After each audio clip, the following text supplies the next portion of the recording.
Boa tarde, irmãos. Boa tarde. Graça e paz. Deus abençoe os irmãos aqui presentes, os irmãos em casa. Nós vamos para mais uma aula da Escola Bíblica Dominical, na nossa apostila, ainda a página de número 6 e na Bíblia, Êxodo, capítulo de número 4. Sempre lembrando aos irmãos que nós estamos tratando da matéria de bibliologia. Não vamos ter pressa essa matéria, porque nós iremos analisar livro por livro e fazer uma interpretação do texto em si e aquilo que o texto deve ser adaptado, deve ser contextualizado para as nossas vidas, para a igreja atual. Então nós não vamos nos apressar. Então nós vamos ler o Êxodo, capítulo de número 4. São 31 versos, nós não vamos ler todos, porque nós vamos, ao longo da aula, discorrer sobre os versículos. Então nós vamos ler do verso 1 até o verso de número 8. Êxodo, capítulo 4, versos 1 ao 8. E eu fiz uma pergunta no grupo da igreja à tarde, para que os irmãos pudessem ler esse capítulo e pensar sobre os assuntos que estão nele contidos. Então a minha pergunta foi: por que Deus permitiu, ou na verdade, por que Deus mesmo fez milagres através de Moisés nesse texto? Milagres esses que para nós, lendo a grosso modo, parece até magia. Então eu fiz essa pergunta para que os irmãos pudessem ler, se preparar e nós podermos discutir aqui em sala de aula. Êxodo 4, versos 1 a 8. Respondeu Moisés: mas eis que não crerão e nem acudirão à minha voz, pois dirão: o Senhor não te apareceu. E perguntou-lhe o Senhor: o que é isso que tens na mão? E ele respondeu: um bordão. Então lhe disse: lança-o na terra. E ele lançou na terra. O bordão virou uma serpente. Moisés fugia dela. Disse o Senhor a Moisés: estende a mão, pega-a pela cauda. E estendeu ele a mão, pegou-lhe pela cauda, e ela se tornou novamente num bordão. Para que creiam que te apareceu o Senhor Deus dos seus pais, o Deus de Abraão, o Deus de Isaque, o Deus de Jacó. Disse-lhe mais o Senhor: mete agora a tua mão no peito. E ele fez. Tirando-a, eis que a mão estava leprosa, branca como a neve. Disse ainda o Senhor: torna a colocar a mão no peito. E ele colocou novamente. E quando a tirou, eis que havia se tornado como anteriormente. Se eles te não crerem, nem atenderem as evidências do primeiro sinal, talvez crerão na evidência do segundo. Muito bem, irmãos. O texto de Êxodo, capítulo de número 4, ele trata a respeito de quando Deus, ainda lá no deserto do Sinai, chama Moisés, agora com uma missão específica. Deus chama Moisés para que ele pudesse ir até o faraó, ir até as autoridades do Egito, ir às autoridades de Israel, que eram os anciões, líderes das tribos, do povo, para que ele, Moisés, dissesse: olha, Deus me mandou tirar vocês daqui do Egito. E naquele diálogo ali com Deus, ainda no pé do Monte Sinai, o Moisés disse para Deus: olha, como é que eu vou chegar lá, diante de Faraó, diante das autoridades, diante de Israel, e como é que eu vou poder provar que o Senhor me mandou? Aliás, eles nem sabem ainda, não conhecem quem é o Senhor, não sabem o teu nome, não convivem com o Senhor. Outra coisa, como é que eu vou me apresentar diante de Faraó? Ele é o Todo-Poderoso. Faraó tem a maior autoridade da terra. E Deus então realiza esses 2 milagres particulares para Moisés, com Moisés, para que Moisés pudesse saber que Deus estava com ele. Deus então fez com que a vara de Moisés, o bordão, o cajado, se tornasse numa serpente. Literal, viu, irmão? Literal. A ponto de Moisés sair correndo, com medo da cobra. E Deus disse: não, vai lá, pega pelo rabo. E depois Deus então faz com que a mão de Moisés fique leprosa e simultaneamente fique sã, para que Moisés pudesse saber com quem ele estava tratando e quem estava tratando com ele. Então, tanto aos irmãos aqui da aula, temos vários irmãos aqui, e os que estão em casa, minha pergunta é essa: o que é que vocês acham? Por que Deus realizou esse tipo de milagre aqui com Moisés e depois ele vai repetir esses milagres lá na presença do faraó? Aliás, os próprios magos do faraó, os próprios encantadores, sacerdotes religiosos do faraó do Egito, fizeram algum tipo de magia. Então a minha pergunta é: por que Deus fez esse tipo de milagre, esse tipo de situação? O que é que os irmãos acham?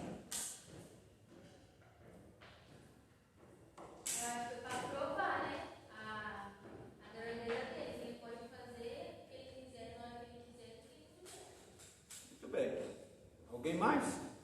Uma Nicole disse que Deus fez isso para que todos nós, e todos eles lá da época, soubessem que Deus é Deus, Ele tem poder e Ele faz o que Ele quer, na hora que Ele quer, do jeito que Ele quer, com as coisas que Ele quiser. Mais alguém? Pronto, além disso, do que a irmã Nicole disse que é correto, está certo, nós precisamos lembrar que nós estamos tratando agora de Deus ir tirar o seu povo do cativeiro egípcio. São 430 anos que esse povo está ali sofrendo na escravidão egípcia. E é claro que o faraó, junto com as autoridades do seu reino, do seu império, não iriam libertar esse povo assim, só porque alguém disse que um Deus disse que era para esse povo ser liberto. Então, o Egito, irmãos, era cheio de práticas de magia. No Egito e na maioria das civilizações dos povos daquela época, era normal superstições, magias, mandingas, e que para nós aqui nós chamamos literalmente de macumba. Eles faziam macumba. Não pensem que a macumba é práticas africanas. Muito antes dessa questão dos deuses africanos, não é? Já existia essa prática, que é a magia. Os egípcios também eram muito ávidos, se davam muito a hipnoses. Eles gostavam de hipnotizar pessoas e animais. Isso eram coisas corriqueiras do Egito daquela época. Então, Deus, através dos milagres que nós vamos ver e analisar, estava mostrando a Faraó, estava mostrando a Israel, estava mostrando ao povo do Egito e aos líderes de Israel que os magos, os encantadores, os ilusionistas, os hipnotizadores do Egito, e também a Moisés e também a todos nós, que o homem pode até iludir, o homem pode até impressionar com ilusionismo, mágica. Não sabem que existe mágica. O que é a magia? A mágica, irmão, é uma ilusão de ótica. Quem aqui nunca foi no circo? Ou quem aqui nunca viu uma mágica através de programas de televisão? Eu já vi mágica tanto no circo como na televisão, como ao vivo, já vi. E é uma ilusão de ótica. Não é realmente aquilo que está parecendo, está acontecendo. É uma magia, não é? Então Deus está mostrando para eles que, na verdade, quem faz milagres é só Ele, Deus. Por isso que Deus vai falar com Moisés. No verso 1 do capítulo 4, está aí justamente essa dúvida de Moisés. Eis que eles não crerão em mim. Agora eu pergunto aos irmãos, Moisés está falando com Deus que alguém não vai crer nele. Moisés, quem não vai crer em Moisés? De quem Moisés está falando aqui? Irmãos, todo o texto nós precisamos fazer algumas perguntas para ele. Todo o texto, lembre-se sempre disso quando você estiver lendo as Escrituras. Todo o texto bíblico, nós precisamos entender quem fala, de quem se fala, para quem se fala e o que se fala. Vou repetir com calma. Todo o texto bíblico, nós precisamos entender quem está falando. E a pessoa que está falando para quem? E a pessoa que está falando, que no caso está falando para alguém, está falando o quê? Do quê? Quando nós entendemos estas perguntas, fica mais fácil a compreensão de qualquer texto bíblico. Então, quando Moisés diz assim a Deus, eis que não crerão em mim. Quem não vai crer? Moisés está com medo de se apresentar aos anciões, a Faraó e a todo o povo, seja o povo egípcio, seja o povo de Israel. Por quê? Porque Deus até esse momento, irmãos, Ele é de certa maneira desconhecido. Não se esqueça, para nós a Bíblia está pronta, a história já aconteceu, o Espírito Santo já inspirou homens que escreveram o texto, e nós já lemos esse texto muitas vezes, já ouvimos centenas de pregações desses textos todos. Então para nós é muito fácil entender isso, mas para eles lá o acontecimento é no momento, é no ato. Então Moisés ficou com medo, eles não vão crer em mim, eles não vão acreditar que o Senhor, imagina, irmão, Deus apareceu para Moisés, literalmente, Deus falou com Moisés, Deus chamou Moisés, e mais, Deus deu ordens a Moisés, e Deus agora está capacitando Moisés, Deus está dando poderes a Moisés, para que Moisés exercesse tudo isso para libertar o povo dele, Deus, do Egito. Então Moisés está falando aqui que quem não vai crer nele é o povo, é o faraó. E Deus então começa a realizar alguns milagres, para que tanto Moisés, como os líderes de Israel, como o faraó e como o povo do Egito e o povo israelita, soubesse que Deus estava no negócio. Tudo bem até aí? Pronto, então veja só. Deus então, Ele vai capacitar Moisés com poderes, com milagres. Moisés vai realizar milagres em nome de Deus. E um detalhe aqui, viu, irmãos, que nós precisamos aprender, fazendo a contextualização deste episódio, desta passagem, com o nosso ministério, com a nossa vida, com a nossa igreja, como cristãos modernos. Os milagres sempre servem como autenticação da presença de Deus. Milagres verdadeiros, não magia, não ilusionismo. Então, quando há um milagre, o que é o milagre? Nós já aprendemos. Quem pode me ajudar? O que é um milagre? Milagre é a operação do sobrenatural, que é Deus, sobre as coisas naturais. Milagre é quando um cego volta a enxergar, um aleijado volta a andar. Enfim, milagre na área física. Milagre é quando um lar está desajustado e Deus ajusta aquele lar.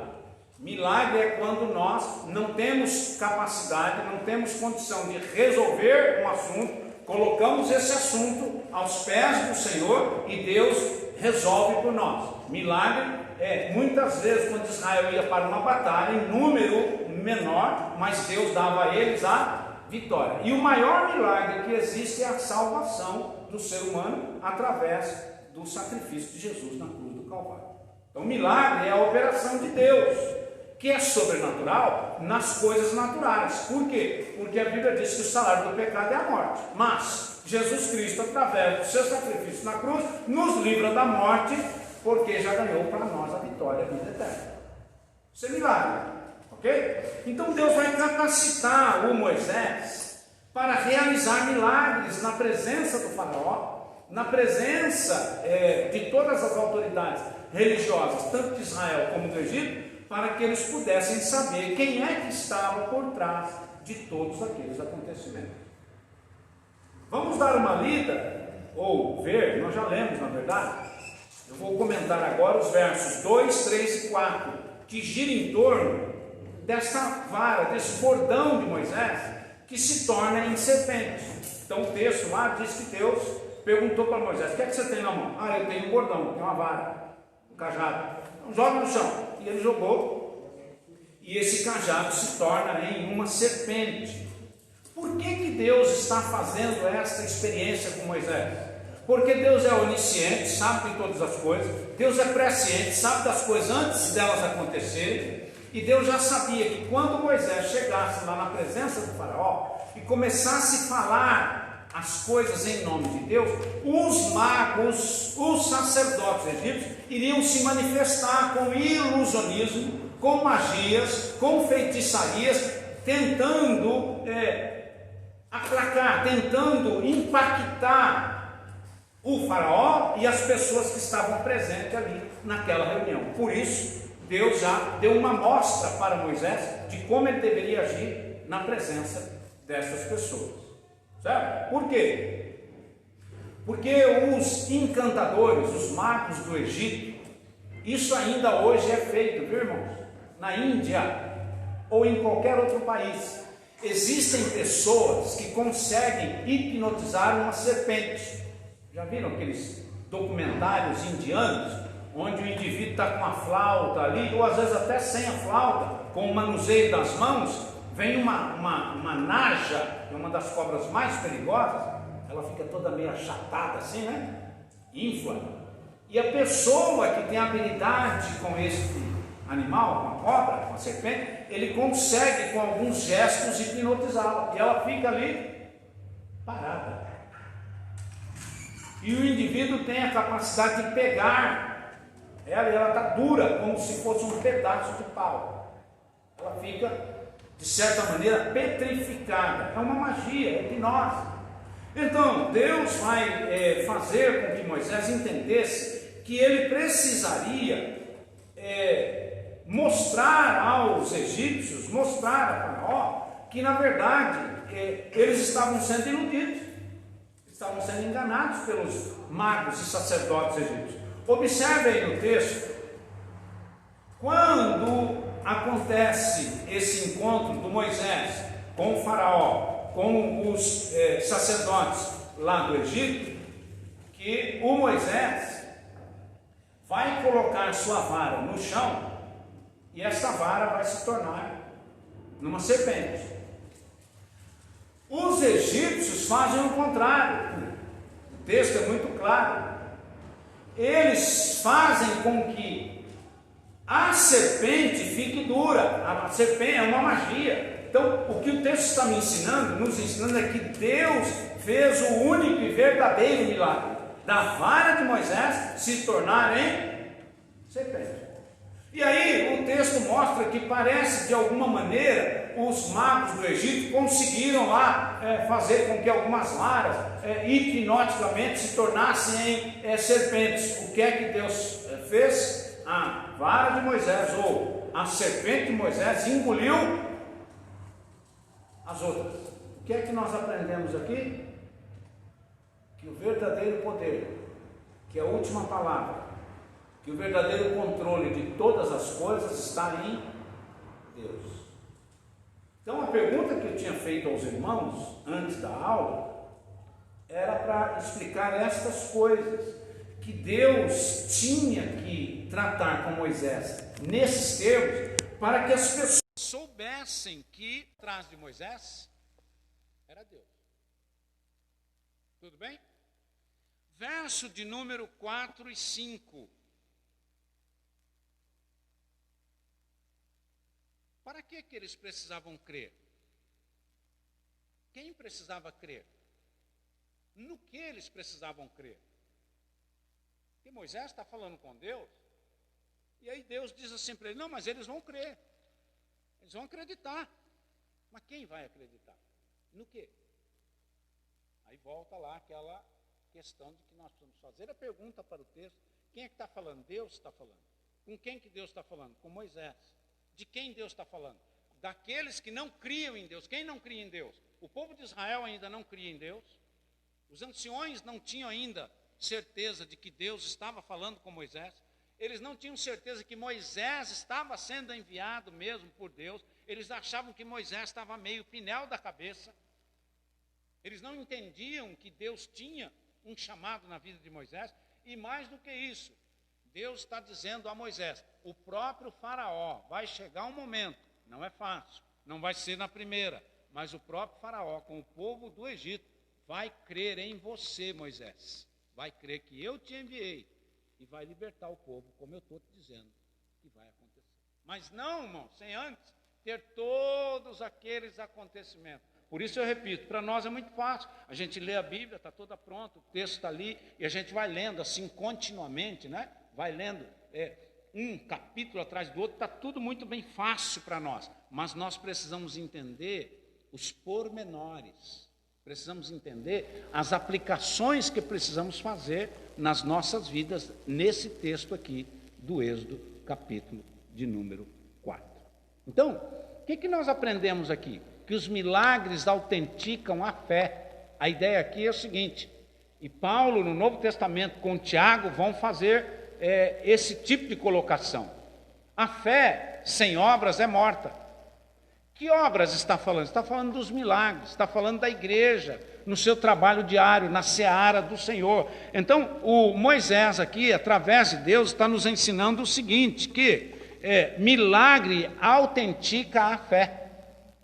Quando as pessoas veem o poder de Deus, não há como rejeitar aquilo que eles estão vendo. Por isso Deus fala com Moisés, pode ser que no primeiro milagre que você fizer, eles não acreditem ainda. Aí Deus faz um segundo milagre, que é a questão da mão de Moisés ficar leprosa e simultaneamente ficar sã de novo. E os 10 milagres que Deus vai fazer no Egito, que nós vamos ver já já, serviram justamente para isso, para autenticar o poder de Deus, a autoridade de Deus, a misericórdia de Deus, o controle de Deus, a pessoa de Deus sobre todas as coisas. Tudo bem, irmãos, até aí? Então, sem milagres, irmãos, o Moisés, ele não teria persuadido os anciões. Sem os milagres, Moisés não teria convencido o povo. Sem os milagres, Moisés não teria convencido os egípcios. Sem milagres, Moisés não teria convencido o faraó. Sem milagres, Moisés não teria tido um sinal de autoridade vindo da parte de Deus. Portanto, sinais, maravilhas e milagres não só são importantes, como são necessários àqueles que servem ao Senhor. E eu tenho certeza, tanto os irmãos aí de casa, como os irmãos aqui, todos nós já provamos milagres da parte de Deus. Todos nós sabemos que Deus faz milagres. Quando alguém vem conversar conosco, alguém que não conhece o Evangelho, alguém que não conhece Jesus, alguém que não conhece Deus, não sabe do que Deus é capaz, muitas vezes eles vêm conversar conosco e nós precisamos provar para eles, através das nossas vidas, que de fato Deus continua fazendo milagres. Eu, por exemplo, tenho vários milagres, mas tem um que foi uma cura física, que todos os dias eu tenho que agradecer a Deus pela cura física. Eu já contei aqui aos irmãos, eu fui um homem que nasci com uma doença gravíssima, chama-se hemorroida, terrível, só quem tem sabe, feia, horrenda, faz a pessoa sofrer demais. Mas aos 27 anos da minha vida, Jesus fez um milagre e me curou através de alguém que orou, impondo as mãos e pedindo a Deus a cura para a minha vida. E Jesus teve misericórdia de mim e me curou. Então eu sei o que é milagre. Eu sei o que é um sinal de Deus, eu sei o que é o poder de Deus, como cada um dos irmãos tem milagres na sua vida.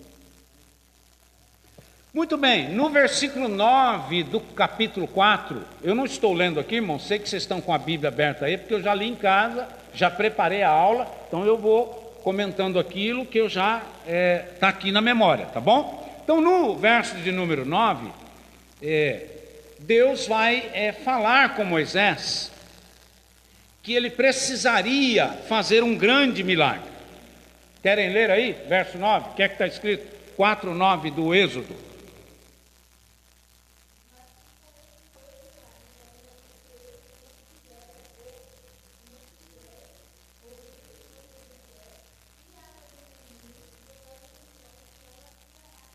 Maravilha, que coisa, hein, irmão?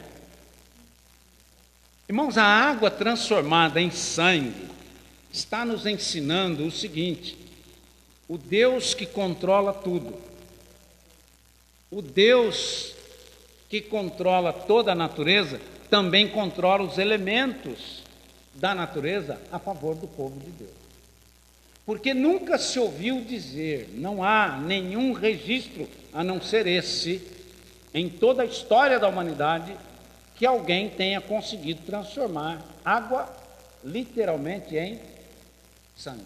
Mas Deus fez isso.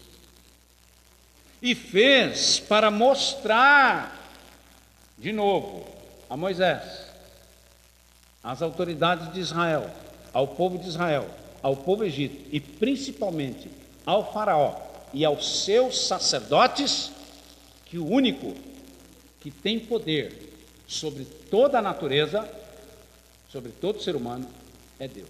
Então aqui cabe uma explicação. A explicação é a seguinte: por que Deus fez esses 10 milagres para nós, povo dele, para os hebreus, povo dele? São milagres. Para os egípcios foi uma praga. Por isso está escrito lá no texto: as 10 pragas do Egito. Por que Deus fez esses? Por que Deus lançou essas 10 pragas ao faraó e ao povo do Egito? Alguém tem ideia? Está vendo como é gostoso fazer pergunta? Pergunta faz a gente pensar. Pergunta faz a gente viajar na Escritura. Pergunta faz a gente tentar encontrar a resposta. Por que Deus fez com que estas pragas caíssem sobre o Egito? Cada uma dessas pragas, irmãos, diz respeito a um Deus que os egípcios serviam.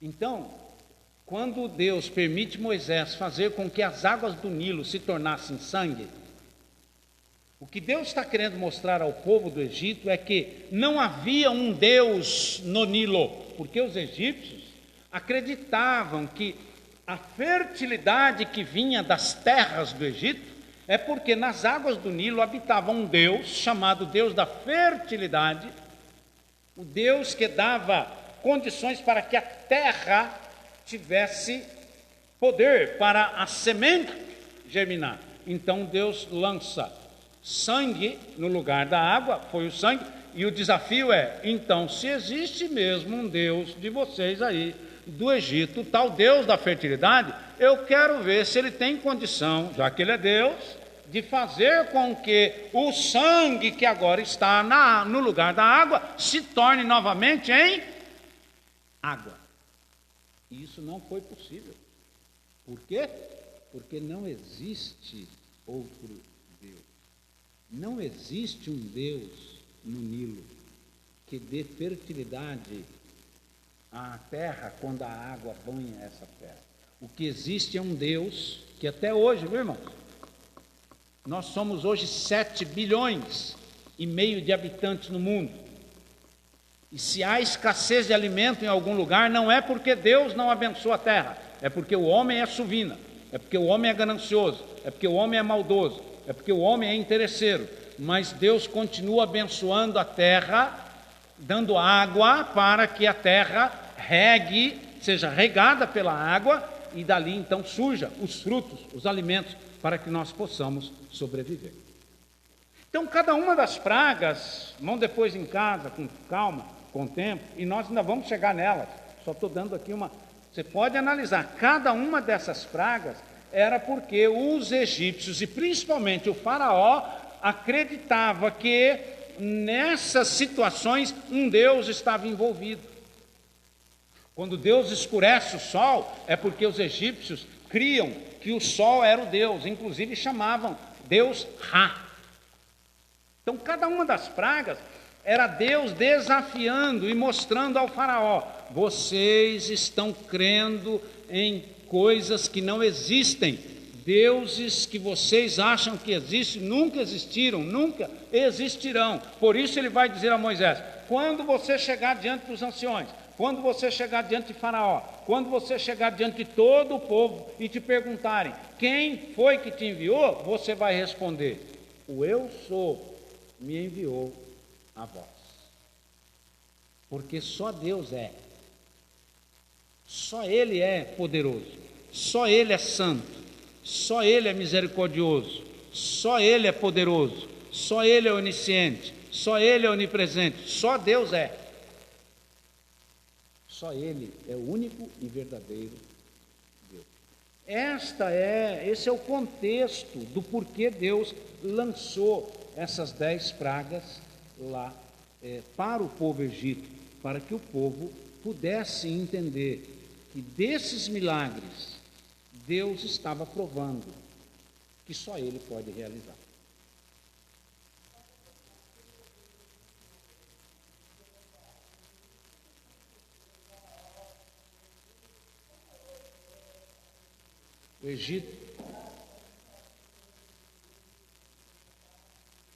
O Egito hoje, irmã Terezinha e demais irmãos, é 98% muçulmano. O Egito hoje é a religião de maior número, né? A população, 98% da população egípcia é de religião muçulmana, islâmica. 0,2% são cristãos. E muita gente não crê também em nada. Okay? Então, muçulmano, hoje o Egito é um país muçulmano. Então, no verso de número 10 a 16 do capítulo 4 do Êxodo, nós vamos ver que tem um acontecimento muito interessante. Porque, irmãos, Deus chama Moisés e o Moisés resiste. Moisés não quer ser quem Deus pede para ele ser. Moisés não quer assumir esta posição de falar com o faraó. Moisés tem medo, ele tem alguma dificuldade na homilia, na fala. Alguns dizem que ele tinha algum problema de dicção, dizem que era gago. Não há nenhuma prova quanto a isso. Mas, de certa maneira, ele temia falar. Ele não gostava de falar. Isso é normal, viu, irmão? Isso é normal. Tem muitos irmãos aqui que não gostam de falar, que ficam meio, não é com vergonha, não é que tem medo, não é que não querem se identificar como cristão, é que a pessoa não se sente bem, ele não consegue colocar para fora aquilo que ele sabe. E muitas dessas pessoas têm potencial, têm poder, Deus dá até autoridade, mas a pessoa é um pouco retraída, não é? Ele não é desinibido, ele é uma pessoa inibida, né? Ele é fechado, não consegue se expor. Isso é normal, nós não temos que ignorar isso, né? E esse é o caso de Moisés. Então, o que acontece? Deus chamou Arão para ser o porta-voz de Moisés. Olha que maravilha. Você não quer falar? Você não quer ir? O que Deus está querendo dizer é o seguinte: eu preciso te usar, eu quero te usar, eu vou te usar. Você não quer falar? Então tá bom, o teu problema é que você não consegue pregar?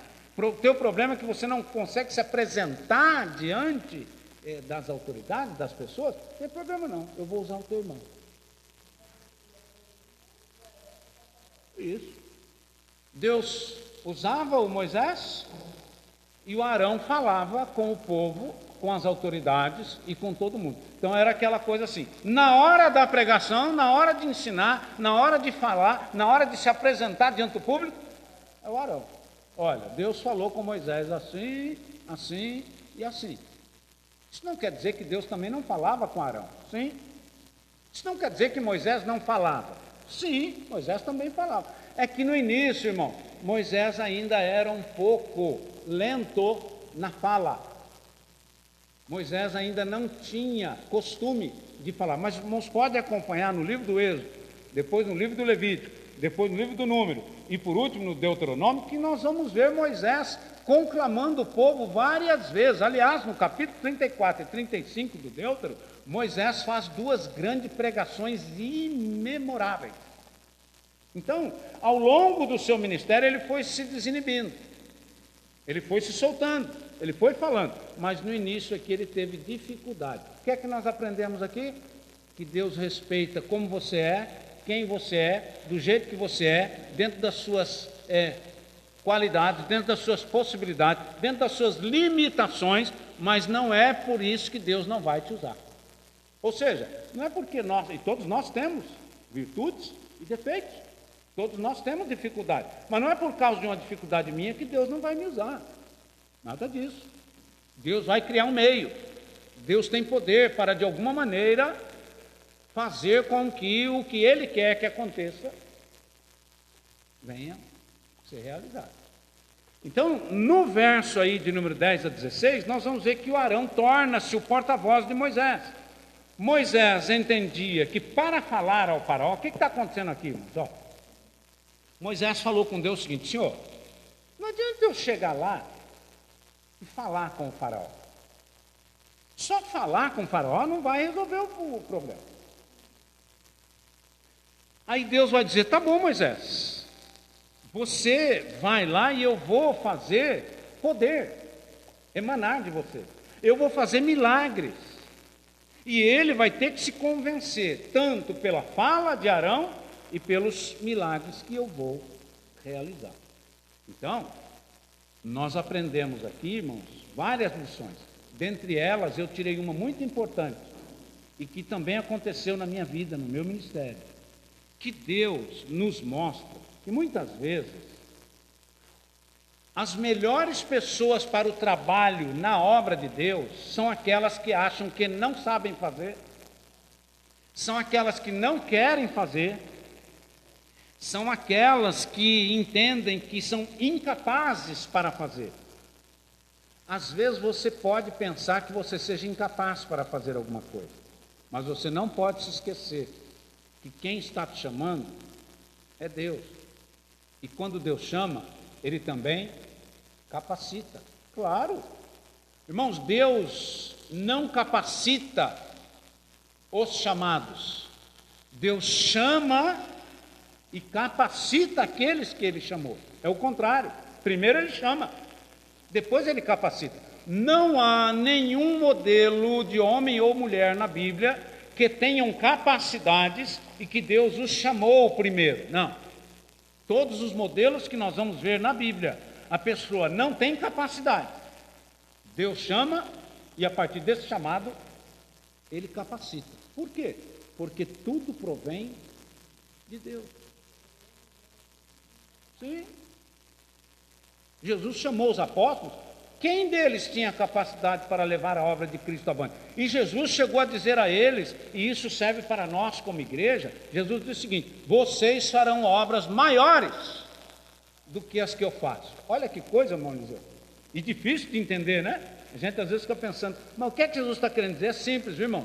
Jesus está falando ali, naquele momento, do trabalho missionário da igreja, do levar o evangelho para o mundo todo. Por quê? Porque Jesus só pregou o evangelho, geograficamente falando, em Israel. Jesus nunca saiu de Israel, porque ele é considerado simbolicamente a raiz de Jessé. E uma raiz, uma árvore, uma planta, não sai da sua terra. Então, Jesus atingiu geograficamente todo Israel, mas os discípulos puderam alcançar o mundo todo, a partir de uma promessa que Jesus fez. Primeiro, vocês fiquem em Jerusalém, de Jerusalém vocês vão para a Judéia, de Judéia vocês vão para Samaria, e de Samaria vocês vão alcançar os confins da terra. É nesse sentido que Jesus estava dizendo que eles, apóstolos e nós, igreja, iríamos fazer obras maiores do que ele fez. Tudo bem? Meu tempo está encerrando, e eu quero obedecer o nosso horário. Então, veja só, Deus nos ensina aqui, através desse acontecimento entre Arão e Moisés, de que Moisés se recusa, de que Moisés não quer falar, de que Moisés acha que não tem capacidade. Deus está nos mostrando que muitas vezes os melhores e aqueles que vão desempenhar um trabalho muito grande é justamente aqueles que pensam e que acham que não são capazes. O contrário também é verdadeiro. Não sabe que tem gente que pensa que pode fazer tudo, e que sabe tudo, e que quer fazer tudo, e que quando a gente analisa o ministério, a vida dessas pessoas, nós vamos ver que eles não conseguem fazer nada. Porque, irmãos, ninguém tem condição de fazer tudo.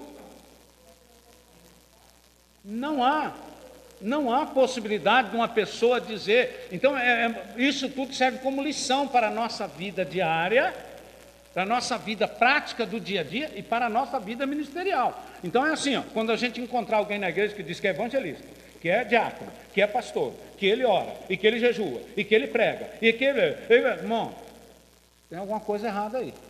E ele é tesoureiro, e ele é secretário, e ele administra. Tem alguma coisa errada aí, irmão Eliseu. Eu sei das minhas limitações. Eu sei para o que eu fui chamado. Eu tenho consciência das minhas responsabilidades, mas eu jamais vou falar ou aceitar fazer tudo, porque eu não posso fazer tudo, ninguém pode fazer tudo.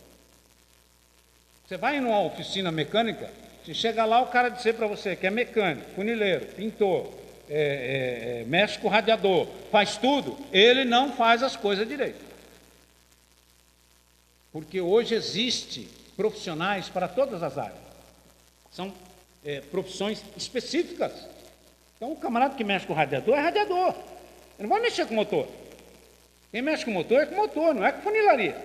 Então essas pessoas que fazem tudo acabam não fazendo nada. Eu sou pedreiro, eu sou pintor, eu sou encanador, eu sou azulejista, não vai dar.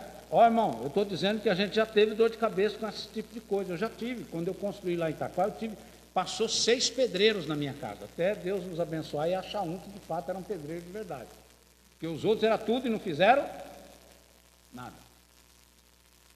Veja como Deus fala conosco através da sua palavra. Aquele que pensa que não tem, aquele que pensa que não é, aquele que pensa que não consegue, aquele que pensa que não sabe, Deus chama, capacita e ele faz. O outro que se oferece, quer sempre fazer, está ali, sabe aquelas pessoas muito atiradas, não, porque deixa comigo, cuidado, tá?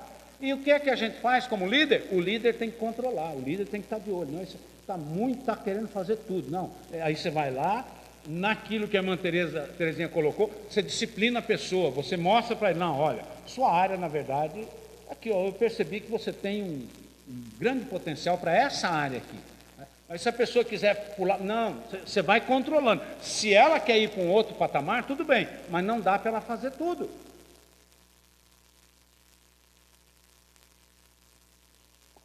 Aprendemos com isso o seguinte: o homem humilde, a pessoa humilde, com a ajuda de Deus, sempre vai poder fazer melhor do que o que ele pensa que poderia fazer. Nós vemos isso em toda a Bíblia.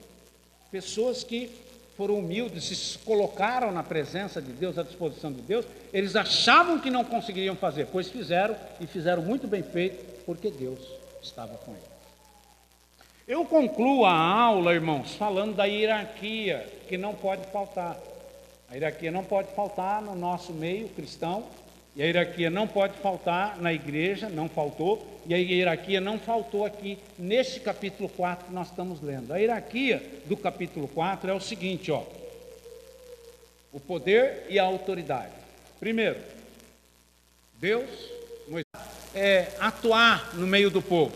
E o Arão é o sacerdote que Deus vai atuar para falar e para conduzir este povo à presença de Deus. E qual é a conclusão que nós chegamos? Está aí no verso de número 31 do capítulo 4. Capítulo 4, verso 31 do Êxodo, tem a conclusão de tudo que nós estamos falando. E qual é a conclusão? O povo creu. O povo não só creu, como o povo passou a adorar a Deus. Está escrito aí. Depois de todos esses acontecimentos, o capítulo fecha dizendo que o povo creu nas pregações de Moisés, nos ensinos de Moisés, na atitude de Arão, nos milagres e sinais de Deus, e que agora a sua condição do povo agora diante de Deus é que de fato Deus havia escolhido Moisés para ser o líder dele. Que coisa, né? Começa-se o capítulo com Moisés achando que o povo não ia crer, não ia aceitá-lo. Termina-se o capítulo, Deus mostrando que o povo creu, e não só creu, creu a tal ponto de se dispor a adorar a Deus, não só naquele momento, mas por toda a sua trajetória de vida. Amém? Pronto. Então, irmãos, a semana que vem não tem aula, mas na primeira aula do ano de janeiro de 2021, se Deus nos permitir estarmos aqui, nós estaremos analisando o capítulo 5 do livro do Êxodo. Ó, você tem bastante tempo, hein? Para estudar, esmiuçar, capítulo 5 do livro do Êxodo. Deus abençoe os irmãos de casa. Nós agora aqui na igreja vamos ter esse período para tomar uma água, ir ao banheiro, mas daqui a pouco nós estaremos iniciando um culto de louvor e adoração ao Senhor, na direção do nosso irmão Eliseu, e Deus irá nos abençoar com a sua presença, e nós queremos convidar os irmãos, aqueles que ainda quiserem vir, dá tempo, são 6h05. Se você quiser vir à igreja, venha, dá tempo ainda, e aqueles que não puderem vir, prestigie a igreja assistindo aí o culto, a live do culto. Que Deus abençoe todos, em nome de Jesus.